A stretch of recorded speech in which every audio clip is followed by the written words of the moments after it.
আসসালামু আলাইকুম দর্শক, আজকে আপনারা জানতে চলেছেন সূরা ফাতিহার মধ্যে আল্লাহ কি বলেছেন এবং এর অর্থ কী। যদি ভিডিওটি ভালো লাগে তো একটি সাবস্ক্রাইব করবেন এবং একটি লাইক করতে একদম ভুলবেন না। শুরু করছে মহান রব্বুল আলামিনের নামে। বিসমিল্লাহির রহমানির রাহিম। এর অর্থ হলো পরম করুণাময় অতি দয়ালু আল্লাহর নামে। আলহামদুলিল্লাহি রাব্বিল আলামিন।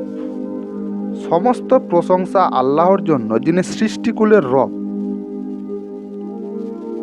আর রহমানির রাহিম, তিনি দয়াময়, পরম দয়ালু এবং পরম করুণাময় অতি দয়ালু। মালিকি ইয়াউমদ্দিন, তিনি বিচার দিবসের মালিক। ইয়াকা নাবুদু ওয়া ইয়াকা নাস্তাইন, আপনারই আমরা ইবাদত করি এবং আপনারই নিকট আমরা সাহায্য চাই। ইহদিনাস সিরাতাল মুস্তাকিম, আমাদেরকে সরল পথ দেখান এবং পথের হিদায়াত দিন। সিরাতাল লাজিনা আনামতা আলাইহিম গায়রিল মাগদুবি আলাইহিম ওয়ালাদ-দাল্লিন, তাদের পথ যাদের উপর আপনি অনুগ্রহ করেছেন, যাদেরকে নিয়ামত দিয়েছেন, যাদের উপর আপনার ক্রোধ আপতিত হয়নি এবং যারা পথভ্রষ্ট নয়।